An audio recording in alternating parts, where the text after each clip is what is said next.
Argument against हो रहा था, आर्ग्यूमेंट फॉर द डेमोक्रेसी हो रहा था। चाइना के बारे में क्या है तब तक डिस्कस कर। चाइना फेमाइन कह रहा है कि फेमाइन्स ऑफ द 1958 एंड टू कितना है 1961 was the roast recorded famine in the world history में। अगर संसार के इतिहास में बात करो सबसे रोस्ट वो चला था उनका, जो भी उन्होंने जो रूल्स किए थे, जो भी चीज उतने से उतने समय का, ठीक है, ड्यूरेशन की। Nearly 3 crore people died in the famines. उसमें क्या हुआ था, कम से कम 3 करोड़ लोग मारे गए थे ना, कंट्री के मरे थे। Next During those days, India's economic condition was not much better than China. अकाल पड़ना, ठीक है, फमाइन मतलब अकाल की वजह से कितने मरे थे। ये एक डेटा रिकॉर्ड किया गया है कि 1958 में चाइना में अकाल पड़ा था। अकाल का मतलब था सब चीज़ों की कमी हो गई थी, भूखमरी एक तरीके से कर सकते हो। जैसे यहाँ पे अकाल पड़ रहा है, पानी का दाना थोड़ा थोड़ा सा लग रहा है, तो वहाँ पे 3 करोड़ लोग मरे थे, ठीक है। During those days India's economics condition was not much better, बहुत अच्छा नहीं थी चाइना के कंपेयर में। At India did not have a famine of the kinds China है, लेकिन अभी भी अब फिर भी वो क्या थी, इंडिया चाइना की तरह कंडीशन, वो फेमाइन कभी भूखमरी नहीं आई इंडिया में फिर भी, ठीक है। Economical things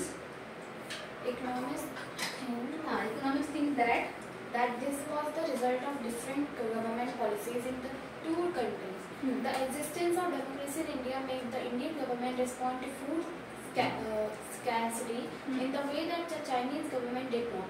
They point out that no large-scale famine have ever taken place in an independent and democratic country. If China too had multi-party elections and opposition party and press free to criticize the government, then so many people may not have died in the famine. चलो अब इसका क्या मतलब है। Economics का जो things था was result different government policies in the two countries, ठीक है। कह रहे हैं कि अगर जो इकोनॉमिक्स थे, भाई इंडिया और चाइना की बात कर रहा है ना, तो उनका थिंग्स उन दोनों को लेके उनकी पॉलिसीज और उनके जो भी थे वो क्या थे, डिफरेंट थे। तो कह रहा है कि the exist of the democracy in India made the Indian government respond to food scarcity to where the China's government did not. उसमें दो कंट्री को कंपेयर कर रहे हो, अगर इंडिया को चाइना को, तो इंडिया क्या थी, इंडिया गवर्नमेंट की रिस्पॉन्सिबिलिटी थी स्कार्सिटी मतलब कमी, जो फेमाइन आपकी भूखमरी की कमी को क्या करे, अकाल की कमी को पूरा करे, लेकिन वही रिस्पॉन्सिबिलिटी चाइना की नहीं थी, उसके गवर्नमेंट ने नहीं ऐसा किया। तो फिर they point out that no larger scale famine has ever taken in the independent democracy country. इसलिए अभी तक किसी अदर कंट्री में, उस टाइम पे भी हमारी भी स्थिति थी, लेकिन हमारे गवर्नमेंट ने कंट्रोल कर लिया हमारे इंडिया के, तो इसलिए कोई लार्जर स्केल डेटा नहीं है उसको चाइना को छोड़ के कि फेमाइन के बारे में, समझ रहे हो। फिर China, if China to have multi-party elections, an opposition party and a press free to criticize the government, then so many people may have not died in a famine. कह रहा है कि चाइना के पास बहुत सी क्या है, मल्टी पार्टीज है election के लिए, ठीक है। तो क्या कह रहे हैं, an opposition party and the press free to criticise the government. कह रहा है कि मतलब जो अपोजिशन पार्टी और जो प्रेस होती है, जो मीडिया होती है, वो फ्री है क्रिटिसाइज का मतलब होता है बुराई करने के लिए। और then so many peoples may not have died in the famine.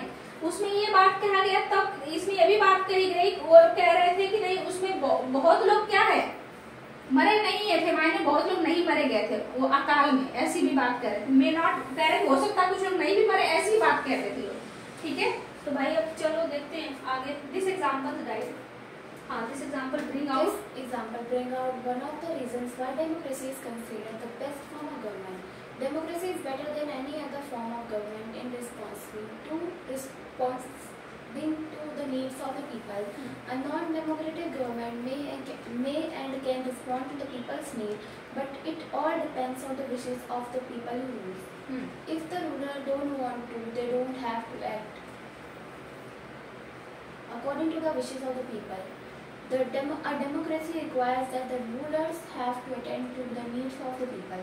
A democratic government is a better government because it is a more accountable form of the government. इसका क्या मतलब है कि जो एग्जाम्पल क्या करता है, रीजन लाता है, ब्रिंग आउट कह रहा है कि one of the reason why democracy is considered the best form of the government. ये जो एग्जांपल दो चीज का देखो, इसमें हमें ये चीज पता चलता है कि गवर्नमेंट, बेस्ट गवर्नमेंट के लिए डेमोक्रेसी क्यों जरूरी है। ठीक है, ये चीज बात कह रहा है। फिर इसके बाद क्या कह रहा है कि मतलब कि डेमोक्रेसी गवर्नमेंट का बेस्ट फॉर्म क्यों है, ये बताता है। दो एग्जांपल कंपेयर करो, चाइना एंड इंडिया की। तो फिर कह रहा है कि democracy better than any other form of the government is responding to need the peoples. जो डेमोक्रेटिक जो फॉर्म है गवर्नमेंट का, ये बेटर है अदर जो फॉर्म है गवर्नमेंट के। उसमें क्या होता है, रिस्पॉन्स तो कम से कम उसकी रिस्पॉन्सिबिलिटी बनती है, रिस्पॉन्स करता है जो लोग नीडी है। ठीक है, इसके बाद नॉन डेमोक्रेटिक गवर्नमेंट में and can response people needs. जो नॉन वो है डेमोक्रेटिक गवर्नमेंट है, में भी रिस्पॉन्स करे या तो कैन नहीं भी कर सकती है। ठीक है, but it all depends on the wishes of the people who rules. ये तो उसके ऊपर बस डिपेंड करेगा कि उसकी इच्छा क्या है, जो रूल कर रहा है, कि लोगों को कैसे वो सुविधाएं दे या नहीं, उनकी न्यूज को पूरा करे। देन फिर इसके बाद if the rulers don't want to, they don't have to act according to the wishes of the people. अगर वो नहीं चाहेगा तो लोगों के अकॉर्डिंग नहीं काम करेगा। फिर इसके बाद क्या कर रहा है, a democracy required that the rulers have to attend to the needs of the people। लेकिन डेमोक्रेसी रिक्वायर्स करती है that the rulers have to attend करना पड़ेगा किस चीज को, लोगों की जरूरतों को। ठीक है, अब यहाँ पे फाइनल डेफिनेशन दे रहा है, the democratic government is the better government because it is the more accountable form of the government. Accountable बहुत मतलब ज्यादा जवाबदेही इसके पास होती है। ये जो गवर्नमेंट की बेटर फॉर्म है, बेस्ट बेटर फॉर्म है किसकी, गवर्नमेंट के अदर फॉर्म से, नॉन डेमोक्रेटिक के, जो कि जवाबदेही है। कम से कम अगर नहीं काम करा तो जनता आपसे जवाब मांगे, आपको जवाब देना पड़ेगा, आपकी अकाउंटेबिलिटी होगी। बात समझ रहे हो? चलो इसको यहीं तक छोड़ते हैं, फिर आगे का हम लोग देखेंगे। ठीक है, तो अभी हमारा बच्चे का जरा ये लोग के आप तो देखो, देख लो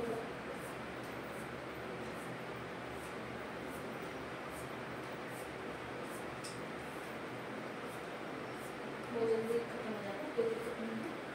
ठीक है, लेकिन क्वेश्चन बहुत है इसमें। कल खत्म कर लेंगे, मतलब मंडे अगर लग के करेंगे है बहुत लेंदी लेंदी, लेकिन आपको पढ़ना का ऐसी चीजें करके तो बहुत जल्दी समझो, कल खत्म कर लेंगे। ठीक है, इसलिए मैंने अगर आज आपको बस उसके ऊपर करा, तो अभी इस पे जाके अब अभी आपको काम करना पड़ेगा। हालांकि आज आपका है नहीं, बट कोई बात नहीं, मजबूरी है। स्कूल कब से? बस जाना है।